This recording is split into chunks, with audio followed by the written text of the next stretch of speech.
teman-teman, perkenalkan kami dari kelompok 4 dari jurusan Kesehatan Masyarakat Universitas Jenderal Sudirman. Kali ini kita akan membahas tentang sistem rangka dan otot pada manusia. Video ini kami buat untuk memenuhi tugas BBS 2. Selamat menyaksikan. Halo semuanya, perkenalkan nama aku Wali Indonesia dengan NIM I1A024117. Perkenalkan, saya Reisha Frilia Putri dari NIM I1A024120. Perkenalkan, nama saya Alifa Syafira Yaswandi dengan NIM I1A024139. Perkenalkan, saya Lydia Farah Fadila dengan NIM I1A024147. Perkenalkan, aku Hana Isminiah dengan NIM I1A024148. Kita tahu bahwa rangka tidak dapat bergerak tanpa bantuan otot. Otot inilah yang membantu kita bergerak saat mulut kita berbicara, kaki kita untuk berjalan atau berlari. Nah, rangka tubuh sendiri berfungsi sebagai penopang, pelindung organ vital, alat gerak, penyimpan mineral, dan juga tempat pembentukan sel darah.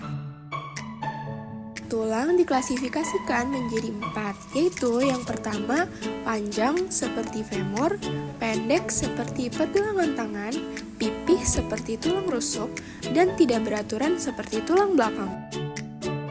Bagian tulang meliputi diafisis atau batang tulang, epifisis di ujung tulang, dan cavum medular tempat sumsum tulang. Nah, selain kita mengenal bagian-bagian dan fungsi dari rangka manusia, kita perlu tahu juga nih terkait perkembangan tulang. Karena bukan hanya manusia saja loh yang tumbuh dan berkembang, tetapi tulang juga punya fase berkembangnya sendiri. Ternyata tulang itu berkembang melalui proses osifikasi, yaitu pembentukan tulang melalui jaringan maneskim atau tulang rawan. Nah, dalam perkembangan tulang ini tentunya ada sel-sel yang terlibat untuk membentuk tulang yang sempurna. Apa saja sih selnya? Yang pertama, ada osteoblast. Osteoblast ini bertanggung jawab untuk membentuk matriks tulang dan memineralkannya. Yang kedua, ada osteosit, di mana dia berfungsi untuk memelihara matriks tulang yang sudah terbentuk. Dan yang terakhir adalah osteoklas. Sel ini berperan pada reabsorpsi tulang yang melakukan penguraian jaringan tulang untuk remodel dan pelepasan mineral ke dalam darah. Nah, di dalam materi ini kita tidak hanya mempelajari fungsi, jenis-jenis, dan perkembangan tulang saja loh. Akan tetapi kita juga perlu mengenal mengenai kartilago dan ligamen. Kira-kira apa sih kartilago dan ligamen itu? Nah, kartilago atau yang biasa disebut dengan tulang rawan merupakan jaringan ikat yang lebih dekat dari jaringan ikat biasa, dan sel-selnya disebut dengan kondrosit. Sel yang masih muda disebut dengan kloroblast. Kartilago ini dibagi menjadi 3 jenis loh, yaitu kartilago hyalin, kartilago elastis, dan kartilago fibrosa. Setelah mengenal apa itu kartilago, kita perlu kenalan juga sama ligamen nih. Apa sih ligamen itu? Ligamen adalah suatu buntalan terpisah yang tersusun atas jaringan ikat fibrosa padat yang menyambungkan tulang. Fungsinya adalah sebagai pengontrol dan menstabilkan sendi untuk mendistribusikan kekuatan dan melindungi jaringan sendi lain. Wah, pembahasan tadi menarik banget ya. Tapi nggak sampai di sini aja pembahasannya. Ada pembahasan yang gak kalah menarik, yaitu pembahasan tentang sendi. Kalian pernah berpikir nggak sih, apa yang membuat kita bisa bergerak, berjalan, dan menggerakkan tubuh? Ya, betul sekali, karena adanya sendi. Ternyata sendi itu banyak macamnya loh. Apa aja sih? Jadi, klasifikasi sendi ini dibagi menjadi 2, yaitu secara fungsional dan arah geraknya. Kita bahas dulu sendi berdasarkan fungsionalnya. Yang pertama, ada sendi sinartrosis yang tidak dapat bergerak. Contohnya itu ada pada tengkorak. Selanjutnya, ada sendi amfiartrosis, yaitu yang memungkinkan sedikitnya pergerakan. Contohnya ada pada tulang belakang dan simfisis pubis. Dan yang terakhir adalah sendi diartrosis atau sendi sinovial, yaitu sendi yang dapat bergerak bebas. Contohnya itu kayak lutut, siku, dan bahu. Nah, berikutnya kita bahas mengenai sendi yang berdasarkan arah geraknya. Yang pertama ada sendi engsel. Sendi engsel ini adalah sendi yang melakukan gerakan hanya satu arah. Contohnya ada pada siku dan lutut. Yang kedua ada sendi peluru. Sendi peluru adalah sendi yang melakukan gerakan bebas ke segala arah. pada tulang lengan atas dengan gelang bahu. Yang ketiga ada sendi pelana. Sendi pelana ini adalah sendi yang melakukan gerakan kedua arah seperti depan belakang atau kanan kiri. Contohnya ada pada tulang telapak tangan. Yang keempat ada sendi putar. Sendi putar ini adalah sendi yang melakukan gerakan berotasi pada sumbu longitudinal. Contohnya di antara tulang radius dan ulna. Dan yang terakhir ada sendi geser. Sendi geser ini adalah sendi yang melakukan gerakan secara mendatar. Contohnya pada pergelangan tangan dan kaki. Wah, tadi kita udah banyak belajar nih mengenai sistem rangka manusia. Nah, gak lengkap kalau kita belum kenalan sama sistem otot manusia.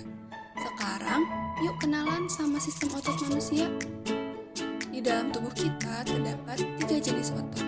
Nah, kita kupas satu persatu yuk. Yang pertama itu ada otot rangka. 3 ciri khas pada otot rangka ini adalah rangka tubuh, lurik, dan sukarela. Wah, kenapa sih bisa disebut itu? Ternyata otot rangka ini melekat pada tulang rangka yang menutupi kerangka manusia dan memberi lekuk serta bentuk tubuh. Terus kenapa sih bisa disebut sebagai otot lurik? Nah, kenapa bisa disebut otot lurik? Karena motifnya yang beralur atau bergaris. Selanjutnya, otot ini bekerja secara sadar atau sukarela yang dapat bereaksi dalam konteks refleks tanpa perintah yang diminta. Oke, selanjutnya, jenis otot yang kedua adalah otot jantung. 3 ciri khas pada otot jantung ini adalah terdapat di satu tempat khusus, lurik, dan tidak sadar. Mari kita bahas satu persatu. Otot jantung ini terletak di jantung yang membantu jantung untuk memompa darah. Kemudian, motif ototnya merupakan motif otot lurik yang bergaris-garis. Ia bekerja di bawah kendali dan tidak sadar. Nah, yang terakhir ada otot polos. 3 ciri khas pada otot polos ini adalah organ dalam, polos, dan tidak sadar. Ia berada di dalam organ dalam seperti hati, pankreas, dan usus. Dengan motif polos dan bekerja secara tidak sadar, berkontraksi secara lambat, tapi terus-menerus bekerja. Oke, selain kenalan sama jenis-jenisnya, kita juga perlu tahu fungsi dari sistem otot ini. Nah, yang pertama adalah menghasilkan gerakan, terutama pada otot rangka yang bertanggung jawab pada pergerakan. Yang kedua adalah menjaga postur dan posisi tubuh manusia. Otot mengatur respon tubuh terhadap gaya gravitasi dan aktivitas kita, sehingga tubuh tetap tegak dan mampu menyesuaikan posisi tubuh sesuai aktivitasnya. Kemudian, otot juga menstabilkan sendi dan menghasilkan panas tubuh. Otot melakukan metabolisme untuk menghasilkan energi dan dilepaskan dalam bentuk panas tubuh. Kalian tahu nggak tadi tuh ada kejadian apa? Yap, betul. Itu terjadi pada penderita osteoporosis. Nah, pada pasien osteoporosis ini terjadi penurunan kepadatan tulang yang meningkatkan resiko patah tulang. Kondisi ini terjadi karena beberapa faktor. Salah satunya adalah defisiensi asupan kalsium dan vitamin D. Sehingga untuk mencegah penyakit yang menyerang kesehatan tulang kita semua perlu menjaga kesehatan tulang. Betul banget nih, untuk menjaga kesehatan tulang, kita perlu mengonsumsi nutrisi yang cukup seperti kalsium, vitamin D, dan protein agar tidak terjadi defisiensi asupan kalsium dan vitamin D. Kemudian, perlu juga untuk melakukan aktivitas fisik olahraga seperti berjalan, berlari, atau lompat tali. Dan yang terakhir, hindari kebiasaan buruk seperti meminum minuman alkohol atau merokok.